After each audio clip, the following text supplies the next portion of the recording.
सो देखो बेटा,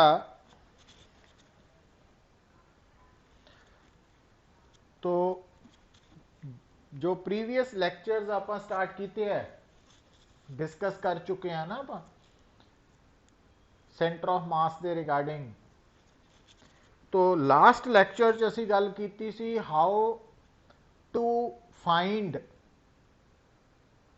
velocity of center of mass and acceleration of center of mass of a system।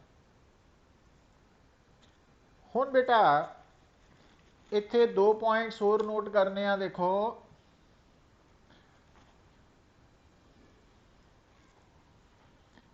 position vector of center of mass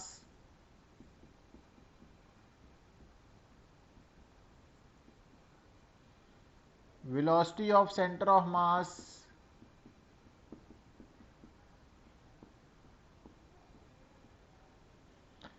acceleration of center of mass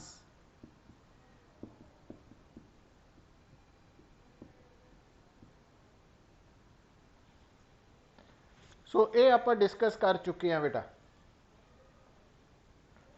for to particle system और इनू तुसी जिन्ने मर्जी particles ਲਈ extend कर सकते हैं। हुण देखो अगर आप सिर्फ टू पार्टिकल्स सिस्टम नू दिमाग च रख के गल समझिए बेटा, आ देखो तो ये अकॉर्डिंगली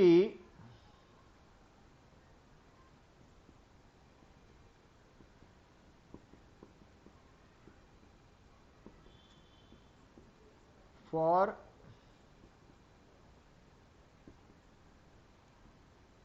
टू पार्टिकल्स सिस्टम, और ये गल जनरल भी इन जनरल भी true for any number of particles ਲਈ भी ट्रू है पुत।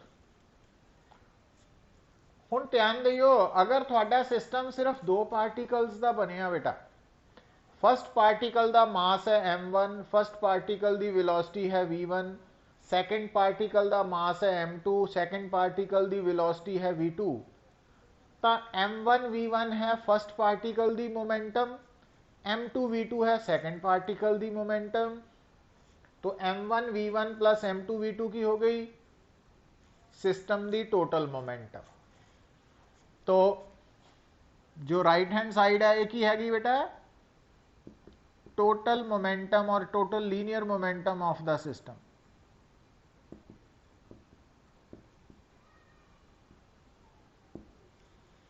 हुण तुसी नोट करो बेटा total linear momentum of the system एक तो तुसी निकाल सकते हैं फस्ट पार्टिकल की मोमेंटम प्लस सैकेंड पार्टिकल की मोमेंटम प्लस थर्ड पार्टिकल की मोमेंटम एंड सो ऑन। पर दूसरा तरीका की है कि अगर right hand side total momentum of the system है तो लेफ्ट हैंड साइड भी तो वही है। तो it means total momentum of the system कितना निकलेगी, total mass of the system, और जो आप वर्ड यूज करते हैं वेलोसिटी ऑफ द सिस्टम उसका मतलब है velocity of centre of mass of the system. Means देखो बेटा कि अगर थानू कोई बोले कि find the total momentum of a system या total momentum of a body, तो तुसी मास इंटू वेलोसिटी करोगे ना, मास है total mass of the body और v की है उस बॉडी दे सेंटर ऑफ मास की वेलोसिटी है। तो टोटल मोमेंटम दे विच मास एंड वेलोसिटी का जो प्रोडक्ट है वो v की है उस बॉडी दे सेंटर ऑफ मास की velocity.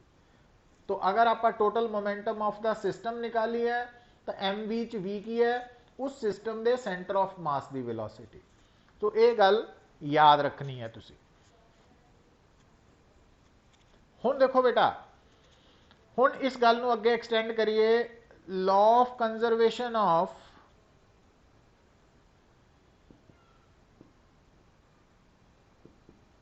Linear momentum. Law of conservation of linear momentum, तो नोट करो law of conservation of linear momentum की स्टेटमेंट सी कि if system is an isolated system then total linear momentum of the system will remain constant. या if net force acting on the system is zero, then total linear momentum of the system will remain constant. तो ये law of conservation of linear momentum की statement सी कि अगर net force zero है acting on the system, F मतलब net force on the system, तो उस system की टोटल मोमेंटम कॉन्स्टेंट है। बट आप बेटा सेंटर ऑफ मास के कंसैप्ट चो देखा कि total momentum of the system की है product of total mass of the system and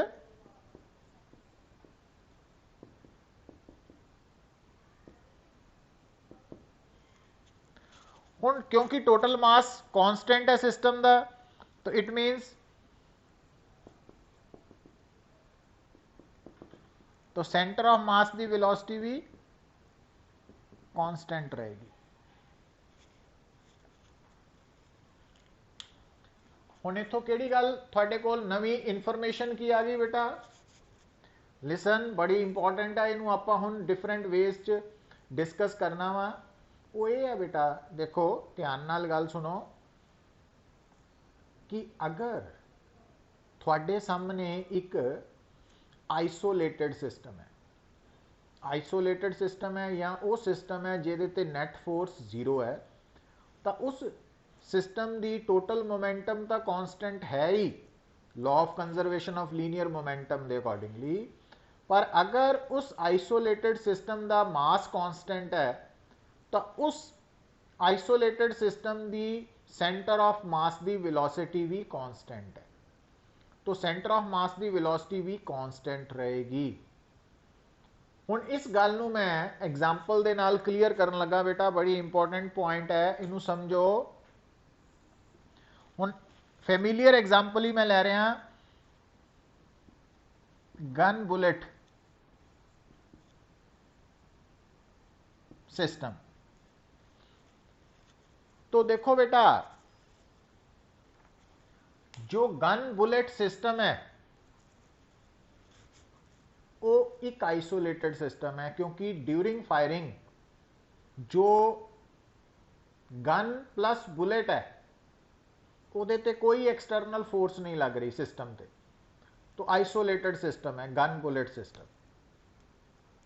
इस करके जो गन बुलेट सिस्टम है, क्योंकि ये आइसोलेटेड सिस्टम है, इस कारण करके gun bullet system they centre of mass की वेलोसिटी कांस्टेंट रहेगी। तो ये इत्थे अप्लाई होएगा, और उसका मीनिंग की है बेटा कि अगर असी रूटीन च देखिए before firing with respect to earth gun भी रेस्ट ते है, बुलेट भी रेस्ट ते है, तो इसका मतलब before firing gun bullet system they centre of mass की वेलोसिटी जीरो है, क्योंकि V1 भी जीरो है, V2 भी जीरो है, तो VCM जीरो है।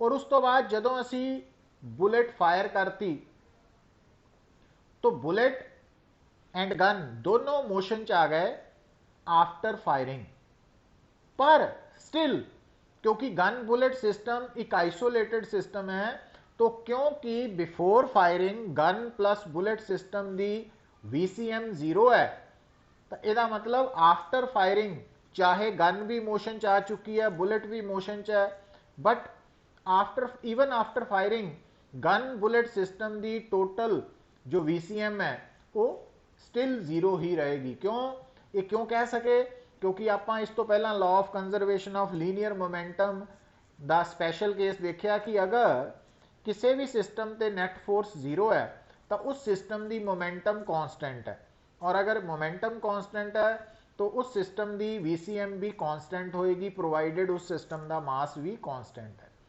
तो हुण ये गल नूं असीं अप्लाई कर लिया कि क्योंकि गन बुलेट सिस्टम ते नेट फोर्स जीरो है, इस करके गन बुलेट सिस्टम की VCM कांस्टेंट रहेगी।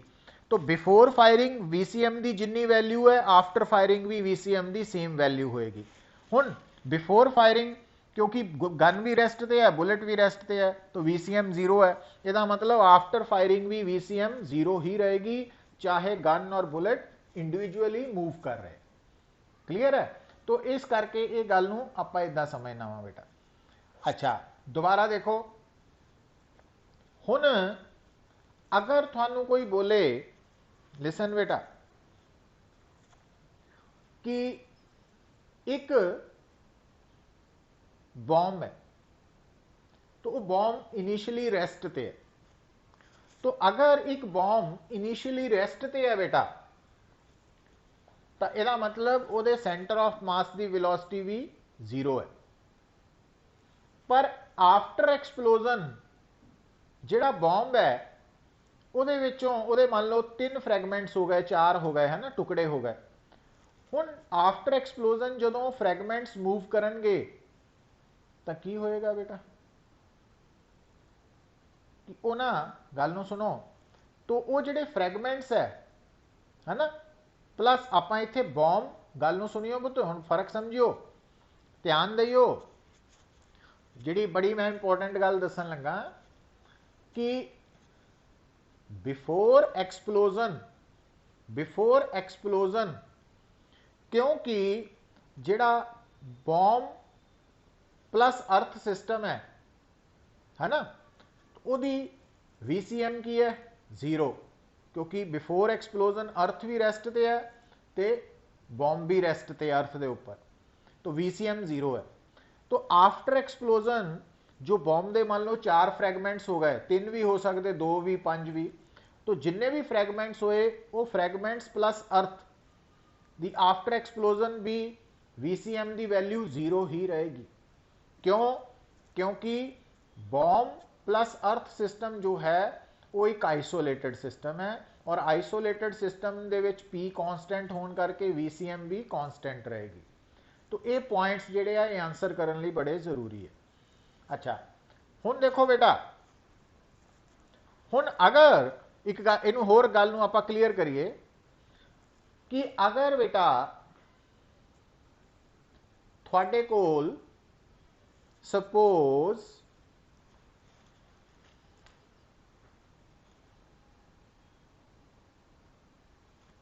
आ 2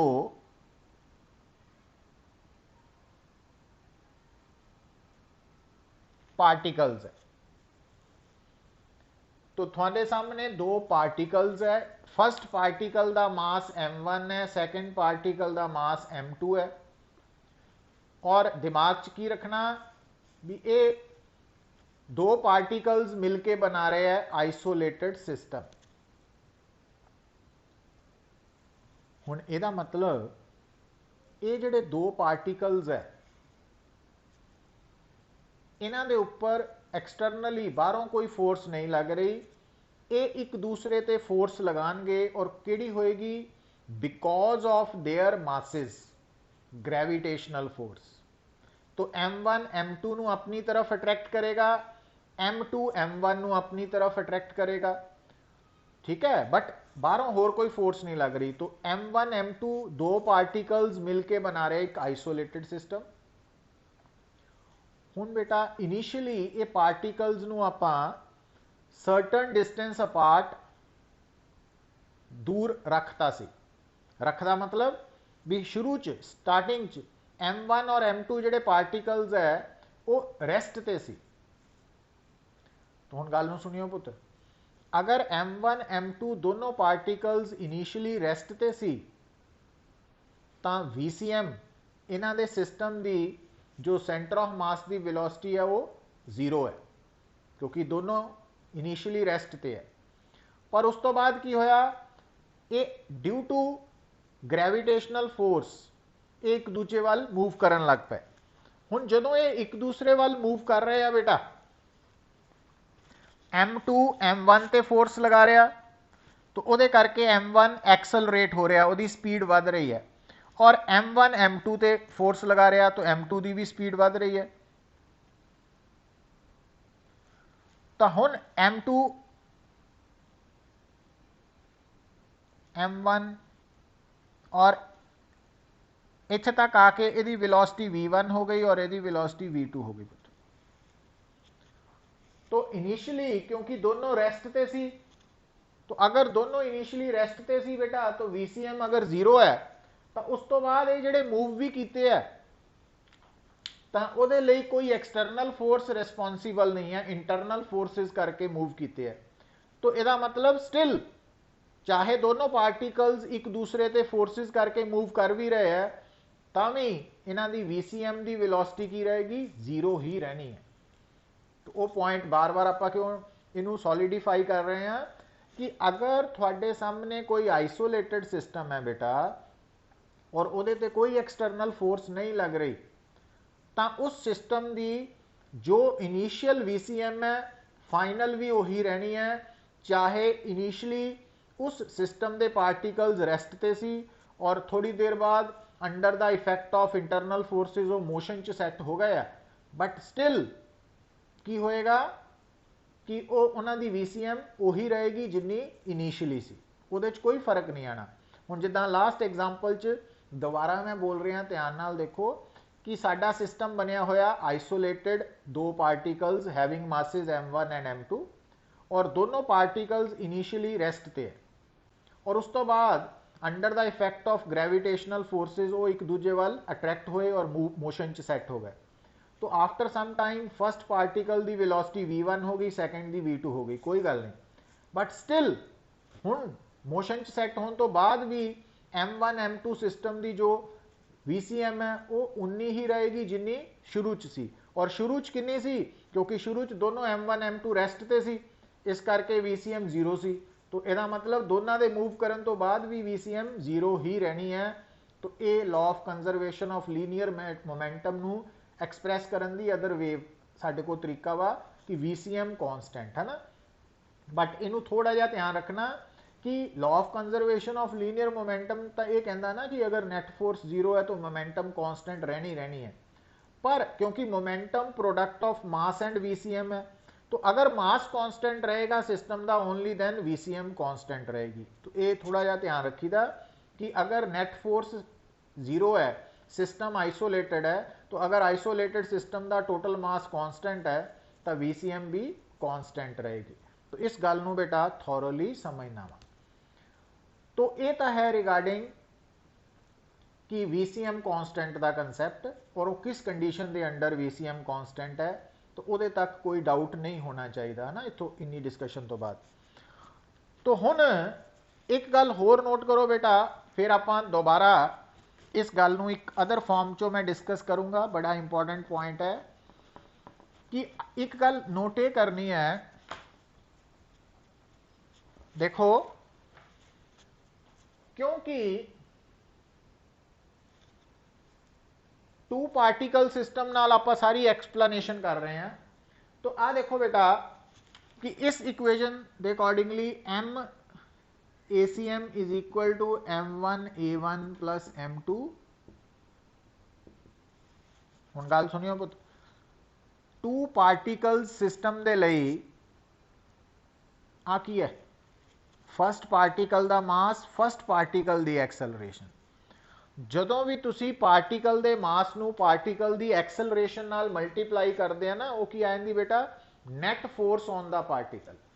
तो ये आ गई net force on first particle और ये आ गई net force on second particle, और क्योंकि साडा सिस्टम दो पार्टिकल्स तो बनया तो इट मीनस आ दोनों मिलके हो गई net force on the system.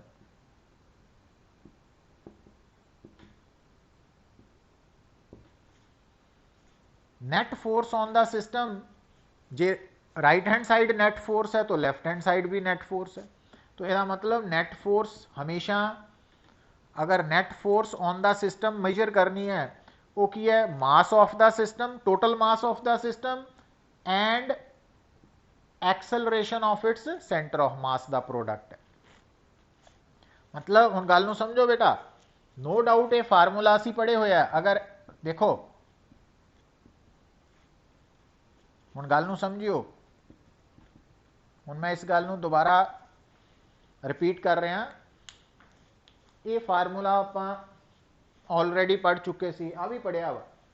Second law है ये मोमेंटम का डेफिनेशन है, पर ये फार्मूला और ये फार्मूला असी डिस्कस किया सी फॉर ए पार्टिकल। तो किसी भी पार्टिकल के लिए F is equal to M A का मतलब है कि एफ का मतलब है उस पार्टिकल से लगन वाली नैट फोर्स, एम का मतलब है उस पार्टिकल का मास, ए का मतलब है उस पार्टिकल की एक्सेलरेशन। जो पी है वो है उस पार्टिकल की मोमेंटम, एम है उस पार्टिकल का मास, वी है उस पार्टिकल की वेलोसिटी। पर जदों असी सिस्टम या बॉडी की गल करते हैं ना पुत, उत्थे प्रॉब्लम होंदी है, क्योंकि बॉडी या सिस्टम कलैक्शन ऑफ पार्टिकल्स है।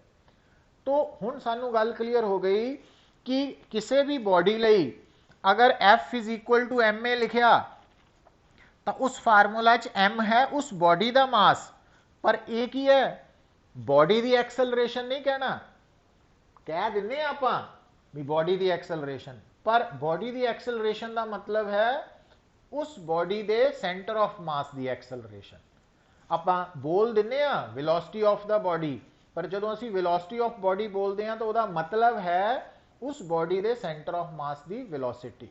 तो ये पॉइंट जरूरी समझने कि जदों F is equal to M A लिखिया आ गया फॉर ए बॉडी, तो उत्थे एम है उस बॉडी का मास, पर ए कहन नू है बॉडी की एक्सेलरेशन, पर एक्चुअली की है उस बॉडी के सेंटर ऑफ मास की acceleration. Momentum of body M V, M body का मास तो है, बट वी कहन नू तो बॉडी की वेलोसिटी है, बट एक्चुअली की है पूरा नाम है velocity of its centre of मास।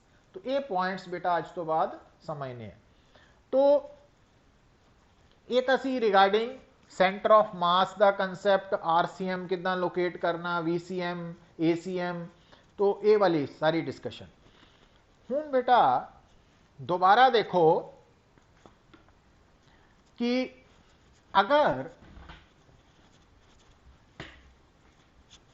देखो बेटा अगर थोड़े सामने एक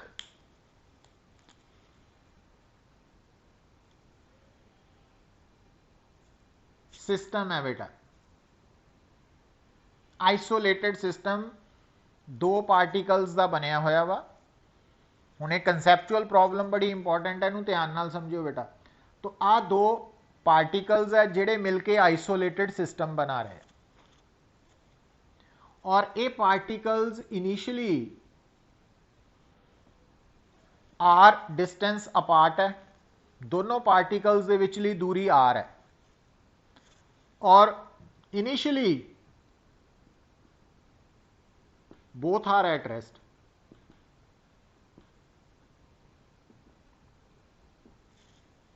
तो इनिशियली दोनों पार्टिकल्स रेस्ट ते है, और इन्हों आपां की कीता बेटा रिलीज किया। हुण जदों रिलीज किया बेटा तां ये एक दूजे ते क्योंकि ग्रेविटेशनल फोर्स लगा रहे हैं ड्यू टू देयर मासिस, तो ये एक दूसरे की तरफ अट्रैक्ट होंगे, एक्सेलरेट होंगे, स्पीड अप होंगे। तो यदा मतलब ये जदों एक दूसरे वाल अट्रैक्ट होके जा रहे हैं, एक गल तो आप ऑलरेडी डिस्कस कर चुके हैं क्योंकि ये आइसोलेटेड सिस्टम है। तो इनिशियली दोनों पार्टिकल्स रेस्ट होने का मतलब है VCM 0 है। तो यदा मतलब चाहे इन्हों रिलीज करन ते इन्हां दे विच जिहड़ी अट्रैक्शन है उहदे करके कला कला पार्टिकल मोशन च आ चुका वा, बट स्टिल VCM इन्हां दा 0 ही रहेगा, VCM स्टिल 0 ही रहना वा। तो ये आप ऑलरेडी डिस्कस कर चुके हैं। हुण अगला क्वेश्चन बेटा जिहड़ा कंसैप्चुअल कॉम्पीटिशन लई इंपॉर्टेंट है वो की है कि ये दो पार्टिकल्स रिलीज करन तो बाद एक दूसरे की तरफ अट्रैक्ट हो रहे हैं, तो वो पॉइंट निकालना वा बेटा, वो पॉइंट निकालना वा जिथे ये लास्ट ते जाके मीट करनगे, टकरानगे, कह लो मीट करनगे, मिलनगे, इक्को जगह ते पहुंच जाएंगे। हुण ये क्वेश्चन आएगा पेपर च कॉम्पीटिशन च कि ये दो मासिस है, ये दोनों मासिस जिहड़े है ये आर डिस्टेंस ते दूरी ते है, इनिशियली रेस्ट ते है। जदों आपां इन्हां रिलीज किया तो ग्रेविटेशनल फोर्सिस करके एक दूसरे की तरफ आ रहे हैं, तो दसो ये किस पॉइंट ते मीट करनगे। हुण देखो, हुण इहदे पिछे लॉजिक की है बेटा, गल नूं बड़े आराम नाल समझो तो समझ आ जानी है। क्योंकि ये जिहड़े पार्टिकल्स है ये मिलके बना रहे हैं आइसोलेटेड सिस्टम, और इन्हां दी इनिशियल VCM 0 है, तो फाइनल VCM भी 0 ही है, हर वक्त 0 ही है।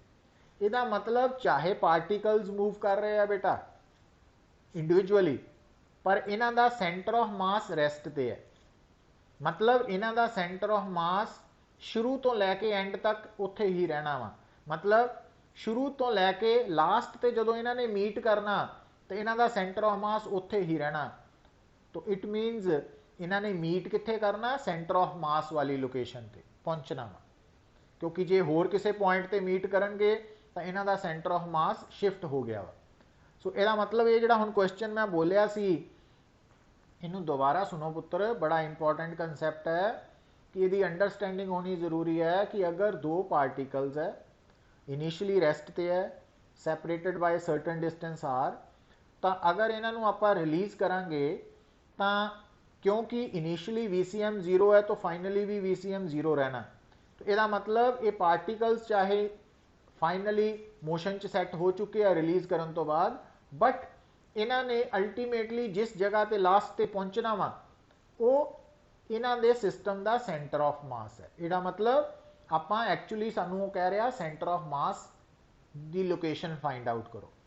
हुण उहदे लई तुहानू वापस फर्स्ट डे लैक्चर वाल जाना पएगा कि अगर आ सिस्टम है तो तुहानू याद होएगा कि जिहड़ा सेंटर ऑफ मास है, तो अगर वो centre of mass first particle तो R डिस्टेंस से है, R1 डिस्टेंस से है, सैकेंड तो R2 डिस्टेंस से है ना, तो उस केस दे विच तुहानू याद होएगा M1 R1 दा प्रोडक्ट M2 R2 सी, ते R की वैल्यू R1 प्लस R2 आई सी।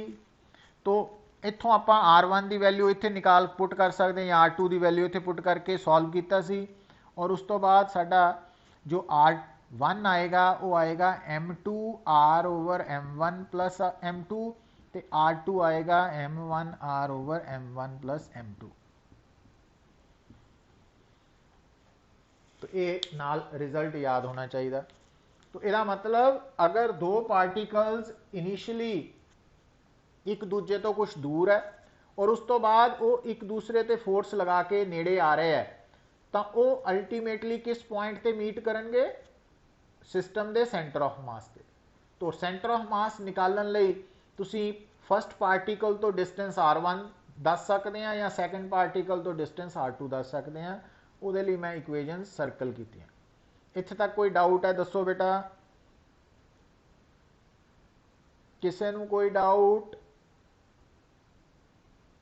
अच्छा, हुण ये गल नूं दोबारा क्वेश्चन मैं बदल रहा, आंसर वही है। इनू इदां समझ जाओ कि अगर वो थानू कहे सपोज कि मान लो तुसी और थोड़ा दोस्त एक हाल कमरे दे विच एक दूजे तो दूर खड़े है, और थानू दोनों नूं एक रस्सी पकड़ा दी गई, एक रस्सी का एक एंड थोड़े हथ च है, एक एंड थोड़े दोस्त के हथ च। तुसी दो दोस्त आ और एक हाल कमरे च कुछ दूर खड़े हैं, थोड़े कोल एक रस्सी है जिसका एक एंड थोड़े कोल है, एक थोड़े दोस्त कोल है। और मान लो वो जिहड़ा हाल कमरा वा उहदा फर्श फ्रिक्शनलैस है ना, क्वेश्चन ही बनाना वो फ्रिक्शनलैस है। हुण बेटा अगर तुसी दोनों दोस्त एक दूसरे के नज़दीक जाना तो तुरता होना नहीं, तो की करोगे तुसी रस्सी नूं पकड़ के खिंचोगे, और जदों तुसी रस्सी नूं पकड़ के खिंचोगे है ना, पुल करोगे, तो तुसी रस्सी ते फोर्स लगाई है तो रस्सी थानू फोर्स लगा के एक दूजे के नज़दीक लियाएगी।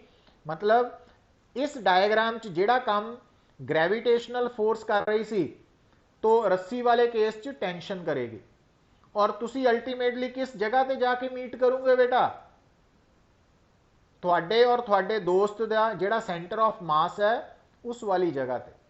मतलब सेम क्वेश्चन है बट उन्होंने एक अलग वे नाल प्रेजेंट किया गया ना, वो समझना वा।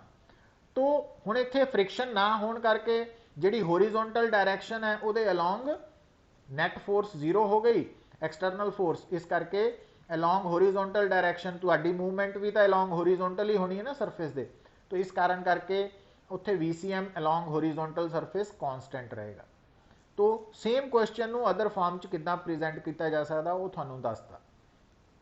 नैक्सट बेटा, हुण जदों आपां गल करदे हां सेंटर ऑफ मास का कंसैप्ट, ये बड़ा इंपॉर्टेंट कंसैप्ट है। मतलब ये एक्सटेंडेड बॉडीज नूं, सिस्टम नूं एक पॉइंट ते कंसनट्रेट करदा बेटा।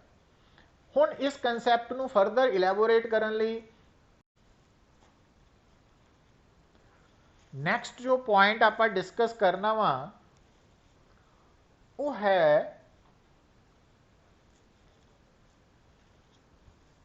जदों आपां ये कहने आ ना moon earth they about revolve कर रहा वा, या जदों आपां ये कहने आ ना कि अर्थ सन दे अबाउट रिवॉल्व कर रही है, तो एक्चुअली जो कंसेप्ट है बेटा, देखो कि जो अर्थ मून सिस्टम है ਉਹਦੇ ਵਿੱਚ मून अर्थ के अराउंड रिवॉल्व कर रहा, ये आप एक टर्म यूज करते हैं, बट एक्चुअली की हो रहा कि ਜਿਹੜਾ अर्थ और मून है, ठीक है, एक सिस्टम है, तो इन्हों का एक सेंटर ऑफ मास पॉइंट भी है। हुण गल नूं समझियो बेटा,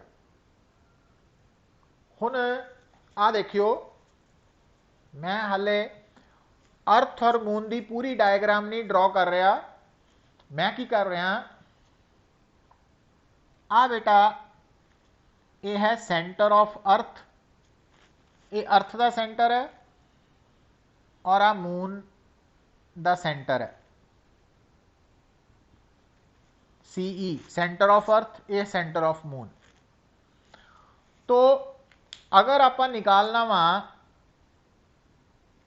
ये सेंटर ऑफ अर्थ, मतलब ज्योमेट्रिकल सेंटर ऑफ अर्थ है, ये ज्योमेट्रिकल सेंटर ऑफ मून है, और अर्थ मून सिस्टम का सेंटर ऑफ मास कित्थे होएगा बेटा। हुण ये दो पार्टिकल्स बन गए, दो पार्टिकल्स का मास, सेंटर ऑफ मास हमेशा कित्थे हुंदा, दोनों दे सेंटर्स नूं या दोनों पार्टिकल्स नूं जोड़न वाली स्ट्रेट लाइन के उपर और हैवीयर के नज़दीक, जिहड़ा भारा वा उहदे नज़दीक, लाइटर तो दूर। हुण अर्थ मून तो हैवीयर है, तो इहदा मतलब जिहड़ा सेंटर ऑफ मास है वो बेटा इत्थे आएगा, दिस वन आया।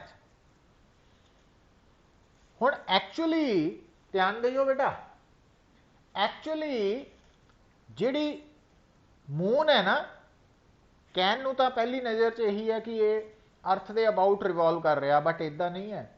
एक्चुअली मून ते अर्थ ये दोनों ही अपने सेंटर ऑफ मास के अबाउट रिवॉल्व कर रहे हैं। मीनस कि आपां नूं लगदा कि जिहड़ा सेंटर ऑफ मास है उहदी एक्सिस ऑफ रोटेशन अर्थ चों निकल रही है, सेंटर चों इत्थे ना, तो आ नहीं है बेटा। तो एक्चुअली एक्सिस ऑफ रोटेशन आया अर्थ मून दी। सो जिहड़ा मून और अर्थ है ये दोनों ही मोशन च है बेटा, तो ये दोनों ही मोशन च है। तो अगर मान लो अज अर्थ इत्थे है, अर्थ का सेंटर इत्थे है और मून का सेंटर आया है ना, हुण आपां की कहने आ कि मून जिहड़ा वा वो अर्थ के अबाउट अप्रोक्सीमेटली 28 डेज च कंप्लीट करदा ना, 28 डेज लै लैने आपां। तो उस केस दे विच देखो की होएगा कि अज अगर आ अर्थ का सेंटर है और आ मून का सेंटर है, तो आफ्टर 28 डेज ये पूरी चक्कर होने तो बाद यह सेम कंडीशन होनी, बट आफ्टर 14 डेज की होना पुत्र, जिहड़ा मून है उन्हें हाफ रेवोल्यूशन कंप्लीट करनी है। तो जिहड़ा मून है ना, तो वो इत्थे होएगा और अर्थ जिहड़ी है वो इत्थे आएगी।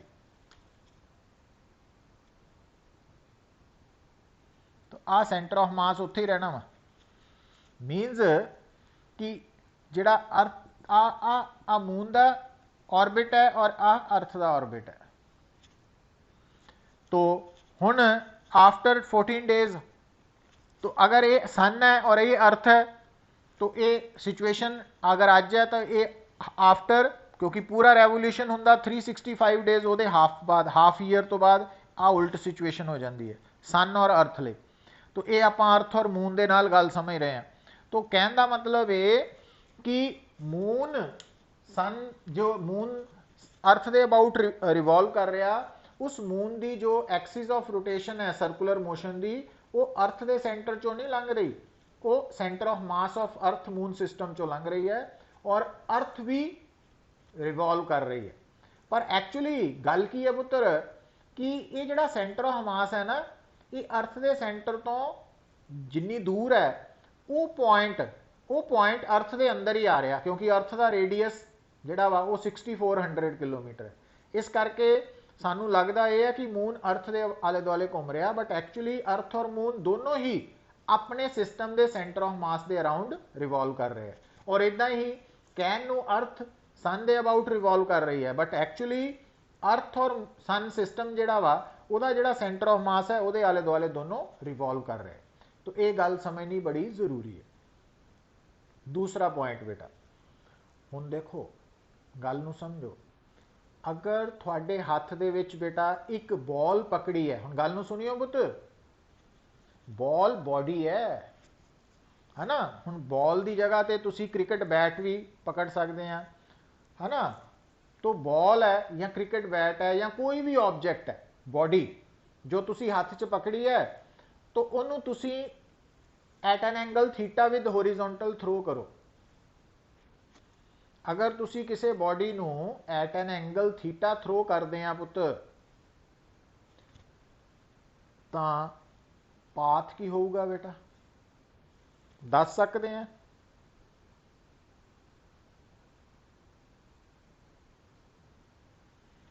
पैराबोलिक पाथ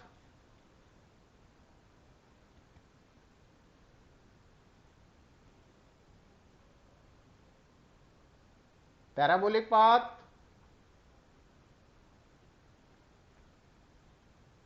हाँ, हुण देखो हुण इनू करैक्ट करना बेटा गम नू।